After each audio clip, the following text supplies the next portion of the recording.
Merhaba gençler, ben Şükran Hoca. Basınç ve rüzgarlar konusu ile dersimize devam ediyoruz. Basınç, atmosfer basıncı tabii ki bizim incelediğimiz basınç kısmı ve atmosfer basıncı atmosferdeki gazların yer çekiminin etkisiyle yere uyguladığı kuvvet olarak ifade edilebilir.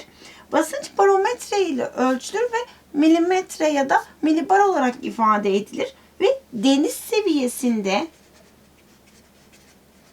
yani 0 metrede 45 derece enleminde 15 santigrat derece sıcaklıkta ölçülen basınç normal basınç kabul edilir ve bu ölçüldüğünde bu değerin 1013 milibar olduğu,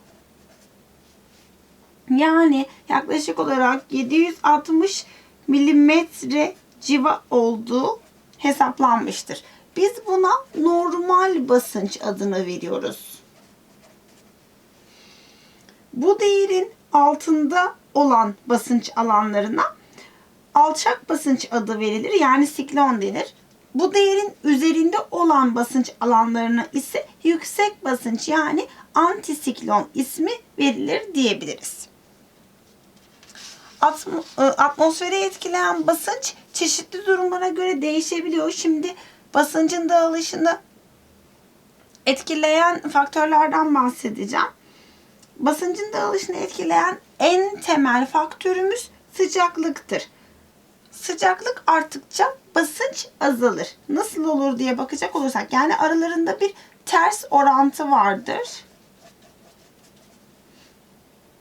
Isınan hava genişler. Genişlediğinde de hafifler ve yükselir. Böylece havanın yere uyguladığı basınç miktarı azalmış olur. Soğuyan hava ise ağırlaşır ve daha yoğun olduğu için yeryüzüne doğru alçalır ve yüzeye uyguladığı basınç miktarı da artmış olur diyebiliriz. Isınma ve soğuma ile oluşan basınçlara termik kökenli basınç denir. Zaten termometre sıcaklığı ölçen aletimiz de buradan de ısıyla ilgili olan basınç anlamında kullanılır diyebiliriz. Ekvatoral bölgede ısınmanın etkisiyle termik alçak basınç, kutuplarda ise soğuma ile termik yüksek basınç oluşur. Ekvator ve kutuplarda oluşan basınçlar dünyanın şekline bağlı olarak ortaya çıkmışlardır. Yani bu termik basınçların temel sebebi dünyanın şeklidir diyebiliriz. Çünkü ekvator her zaman sıcak, kutuplar ise her zaman soğuktur diyebiliriz. Kara ve denizlerin ısınma özellikleri farklı olduğundan yeryüzündeki basınç dağılışı çeşitli faktörlerle değişebilir. Karalar yazın denizlere göre daha fazla ısındığı için yaz döneminde termik alçak basınç alanı oluştururlar. Denizler yazın daha serin olduğu için de termik yüksek basınç alanı olur. Ya da mevsim faktörü de sıcaklığı etkileyerek basıncın değişmesinde etkili olabilir. Karalar kışın denizlere göre daha fazla soğudukları için termik yüksek basınç alanı konumundayken denizler karaya göre daha ılık olduğu için alçak basınç alanı, yani termik alçak basınç alanını oluştururlar diyebiliriz. Basıncı etkileyen bir diğer faktörümüz yükseltidir. Yükseklik arttıkça basınç azalır. Bu durum atmosferin kalınlığı ve yoğunluğunun yükseldikçe azalmasından kaynaklanır. Yani yerçekiminin etkisi azalacağı için yükseklerde gaz miktarı daha azdır diye söylemiştik. Gazlar daha çok yere yakın olan yerlerde var olur demiştim. Gaz konusu, atmosfer konusunu anlatırken. Bununla ilgili bir durumdur. Yani deniz seviyesine yakın olan kişide basınç miktarı daha fazlayken, üzerine uygulanan gaz miktarı daha fazlayken deniz seviyesinden yükseklere çıkıldıkça azalmış olur diyebilirim. Yükselti ve basınç arasındaki ilişki sıcaklık basınç ilişkisine ters düşer. Normal olarak yerden yükseldikçe sıcaklık düştüğü için basıncın artması gerekirdi. Ancak gazların yoğunluğu azaldığı için yükseldikçe basınç da azalmış olur. Yani burada birbirine zıt bir durum oluşur diyebilirim. Basıncı etkileyen bir diğer faktörümüz yer çekimidir diyebiliriz. Yer çekimi arttıkça gazlar ve yere yakın olan kısımlarda toplanarak basıncın artmasında etkili olurlar. Bu nedenle yer çekimi arttıkça basınç miktarı da artmış olur. Örneğin kutuplarda basıncın fazla olmasında yer çekiminin de etkisi vardır. Çünkü kutuplarda yer çekimi fazla olduğu için gazları kendine doğru daha fazla çeker diyebiliriz. Yoğunluk dediğimizde ise atmosferdeki gaz yoğunluğu ile basınç doğru orantılıdır. Yani gaz yoğunluğu arttıkça basınç miktarı da artacaktır. Gaz yoğunluğu yerden yükseldikçe azalır. Bu nedenle yine yükseltiye bağlı olarak yerden yükseldikçe gaz yoğunluğu da azalacağı için basınç da azalmış olur diyebiliriz. Basıncı etkileyen faktörlerden devam edecek olursak, çeviremedim. Basıncı etkileyen bir diğer faktörümüz dinamik etkenler. Bu dinamik etkenler dediğimiz dünyanın günlük hareketi sonucunda oluşan dinamik basınç kuşaklarıdır diyebilirim. Ekvatorda ısınarak yükselen hava üst hava akımları olarak kutuplara doğru ilerlerken yaklaşık 30 derece enlemlerinde dünyanın günlük hareketi nedeniyle sapmaya uğrayarak yere doğru yığılır. Yere yığılan bu gazlar 30 derece enlemleri ve çevresinde basıncı artırarak dinamik yüksek basıncın oluşmasında etkili olurlar diyebilirim. 60 derece enlemlerinde oluşan dinamik alçak basıncın sebebi de 30 ve 90 derece enlemlerinden gelen hava kütlelerinin karşılaşması ve yükselici hareketlerin oluşturmasıdır denilebilir. Yani bu nedenle de 60 derece enlemlerinde dinamik alçak basınç merkezleri oluşmuş olur. Yeryüzündeki termik basınç kuşakları dünyanın şekline bağlı olarak ortaya çıkmışlardır demiştik. Dinamik basınç kuşakları ise dünyanın günlük hareketine bağlı olarak ortaya çıkarlar. 30 derece enlemleri sıcak olmasına rağmen alçalıcı hava hareketlerinin etkisiyle yüksek basınç alanı olarak karşımıza çıkar. Bu durumda sıcaklık ve basınç ilişkisine yine ters düşebilir diyebilirim. Basınç merkezlerinin özelliklerine baktığımızda alçak basınç alanları ile başlıyorum. Normal basınç için söylemiştik. 45 derece enleminde 15 santigrat derece sıcaklıkta deniz seviyesinde 1013 milibar normal kabul ediyorduk. Bu 1013'ün altındaki değerler alçak basınç alanı olarak değerlendirilir diyebiliriz. Alçak basınç alanlarında yükselici hava hareketi görülür. Yani buradaki gaz miktarı az olduğu için yerden yükselmesi kolaydır. Yerden yükseldikçe sıcaklık düşeceği için yağış oluşma ihtimali fazladır diyoruz. Sıcaklık düşer, yoğunlaşma gerçekleşir ve yağış oluşabilir. Bu nedenle de bu alanlarda hava durumu genel olarak bulutludur, yağışlıdır diyebiliriz. Ve yatay hava hareketi çevreden merkeze doğrudur.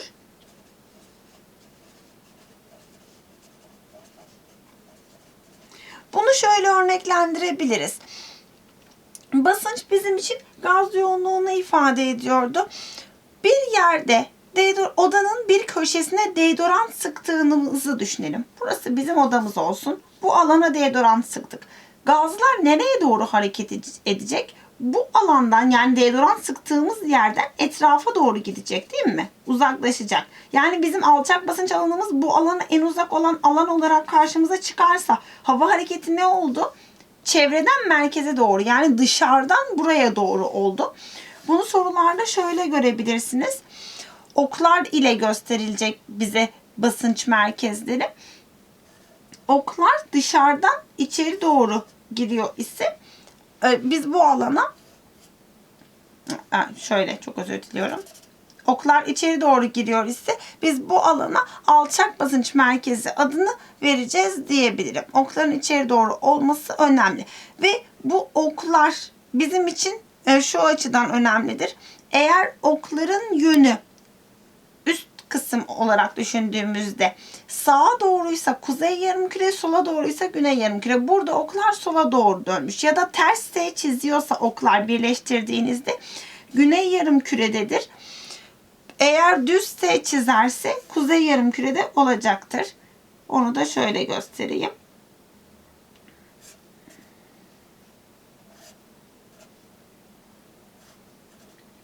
Şöyle birleştirdiğinizde düz S çizerse kuzey yarımküre, ters S çizerse güney yarımkürede olduğunu göreceğiz diyebilirim.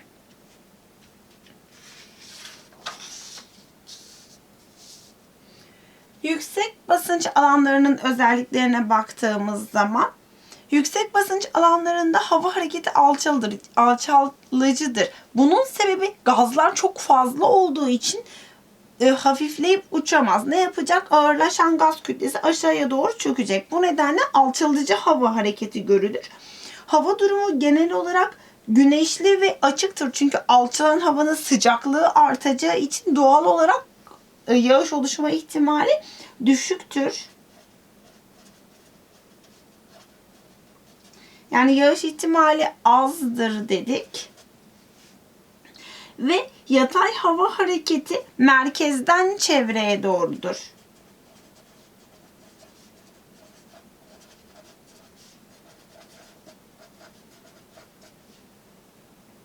Bunu da şöyle örneklendirebiliriz. Az önceki deodorant örneği gibi düşünecek olursak, daha büyük çizecek olursam. Deodorantı buraya sıkarsak yüksek basınç alanımız burası oldu değil mi?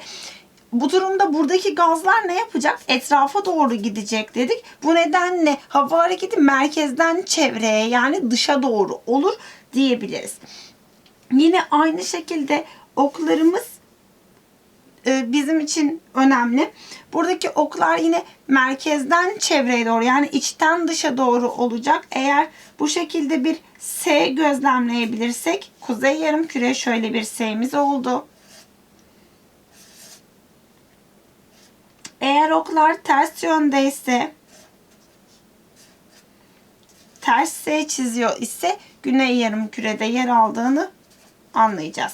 Yani oklar, üstteki oklar sağa doğruysa kuzey yarımküre, sola doğruysa güney yarımkürededir diyebiliriz. Sola doğruysa güney yarımkürede yer aldığını anlayabiliriz.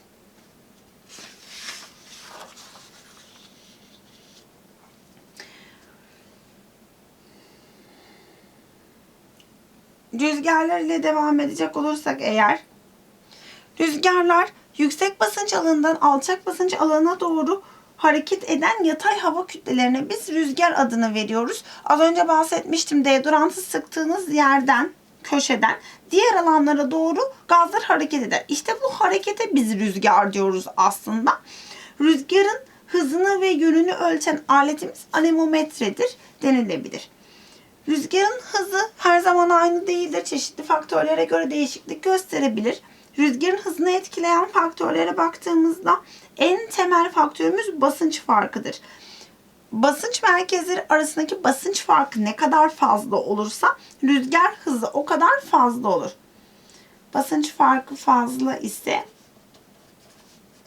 hız fazladır diyelim. Burada bir örneğimiz var. Bakacak olursak eğer,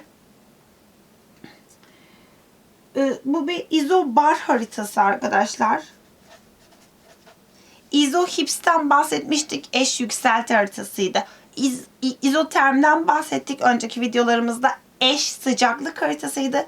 İzobar ise eş basınç haritası. Barometreden gelir diyebiliriz. Eş basınç haritalarına bakıp aradaki basınç farkını bulabiliyoruz.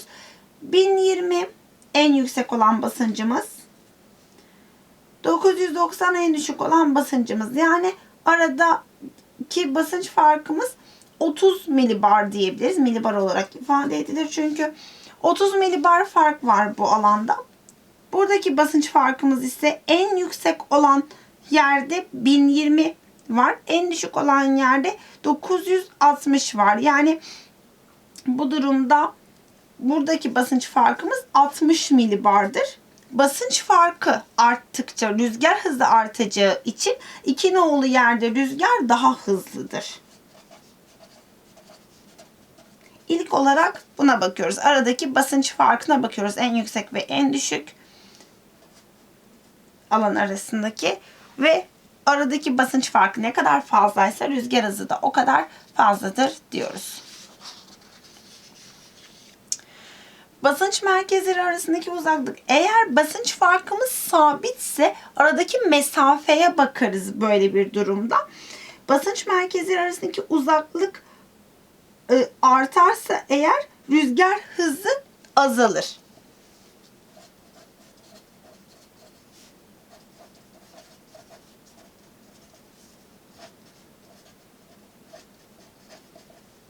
Hızlı yazdığım zaman yazım gerçekten çok çirkin oluyor bu arada.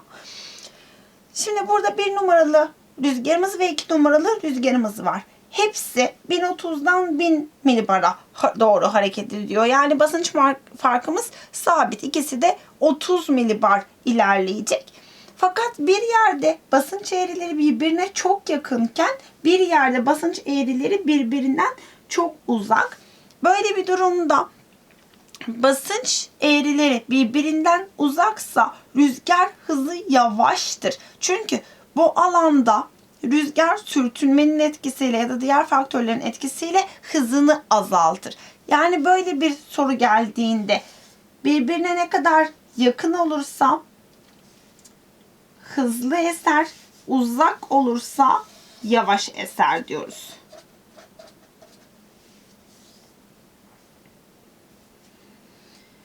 Ve rüzgar hızını etkileyen bir diğer faktörümüz olarak yer şekilleri ve bitki örtüsü dediğimizde rüzgarlar yeryüzünün engebesiz olduğu deniz, ova ve oyuk şeklindeki vadilerde daha hızlı eserken dağlık alanlarda, ormanlık alanlarda hızları kesilir. Bu yüzden rüzgarlar denizler ve okyanuslar üzerinde çok daha hızlıdır. Yani yeryüzü şekilleri sade ise rüzgar hızlı, yeryüzü şekilleri engebeli ise bu engebeler rüzgarın hızını kesen faktörler olarak karşımıza çıkacağı için rüzgar daha yavaştır.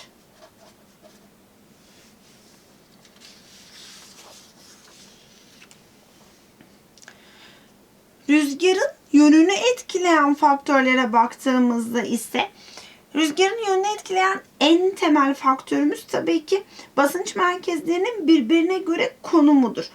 Rüzgarlar her zaman yüksek basınçtan alçak basınca göre eserler. Fakat rüzgarın basınç merkezleri arasındaki en kısa mesafeyi izleyip doğrusal olarak esmezler. Yani çeşitli sebeplerle sapmaya da uğrayabilirler. Şöyle düşünecek olursak eğer yüksek basınç merkezimiz burada, alçak basınç merkezimiz bu alanda olsun. Bu durumda rüzgar nereden esecek? Yüksekten alçağa doğru eseceği için yön olarak baktığımızda kuzeyden esmiş oldu. Ya da alçak basınç alanımız burası. Yüksek basınç alanımız bu alan olsun. Bu durumda yine yüksek basınçtan alçak basınca doğru eseceği için rüzgar doğudan esmiş oldu. Alçak basıncın konumuna göre yüksek basınç nerede kalıyorsa, hangi yönde kalıyorsa rüzgar o yönden eser diyebiliriz. Her zaman yüksek basınçtan alçak basınca doğru eseceği için. Yeryüzü şekillerinin doğrultusu yine rüzgarın yönünü etkileyen bir diğer faktörümüz olarak karşımıza çıkar. Rüzgarlar genel olarak yüzey şekillerinin sade olduğu yollardan esmek isterler. Yani kuzey-güney doğrultusundaki iki dağ sırası arasındaki bir vadide rüzgar kuzey-güney doğrultusunda esmek ister. Basit olan, sade olan yolu seçerler. Burada bir dağımız olsun. Bu iki dağ arasında kalan ara yolda rüzgarımız eser genel olarak diyebiliriz. Ya da bir boğazımız olsun. İstanbul Boğazı gibi. Böyle bir durumda rüzgar daha çok şu alandan, yani sade olan kısımdan gitmeyi tercih eder. Yüzey şekilleri ne kadar sade ise rüzgar o alanda esmeyi tercih eder. Hızının kesilmemesi açısından diyebiliriz. Dünyanın günlük hareketi dediğimizde rüzgarlar dünyanın günlük hareketi sebebiyle sapmaya uğrarlar. Yani her zaman yüksek basınçtan alçak basınca doğru eser ama bu şekilde dümdüz bir şekilde gelmez de dünyanın hareketine bağlı olarak saparlar. Bu sapma kuzey yarımkürede az önce de bahsettiğim gibi sağa doğru, güney yarımkürede ise sola doğru bir sapma olarak karşımıza çıkar diyebiliriz.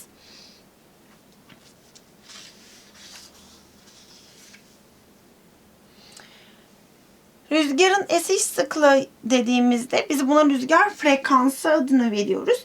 Rüzgarın bir yönde hangi yönden kaç kez nasıl eseceği rüzgar frekansı olarak adlandırılır ve bir yerde rüzgarın esiş sayısına rüzgar frekans gülü adı verilen diyagramlar ile ifade edilir denilebilir. Rüzgarın en sık estiği yön genel olarak hakim rüzgar yönü olarak adlandırılır ve bizler rüzgar frekans güllerinden yararlanarak yüzey şekillerinin uzanışı ve hakim rüzgar yönü ile ilgili bilgi edinmiş oluruz. Rüzgar frekans gülü örneğimiz var burada bir adet. Böyle bir diyagrama baktığımızda en fazla rüzgarın batı ve doğudan esmiş olduğunu görüyoruz. Bu uzantılar bize rüzgarın esme sıklığını gösterir. Bu durumda bununla ilgili şöyle bir yorum yapabiliriz. Bu alanın kuzeyinde ve güneyinde dağlar vardır ve bu yer doğu batı doğrultuda uzanan bir ovalık alandır, bir çöküntü sahasıdır diyebiliriz. Ya da bu alan bir boğaz olabilir, denizin arasında kalan bir kısım olabilir. Bu tarz yorumlar yapabiliriz diyebilirim. Rüzgarlarla ilgili söyleyeceklerim bu kadar. Bir sonraki videoda görüşmek üzere. Hoşça kalın. Kendinize iyi bakın. Yorumlarınızı bekliyorum.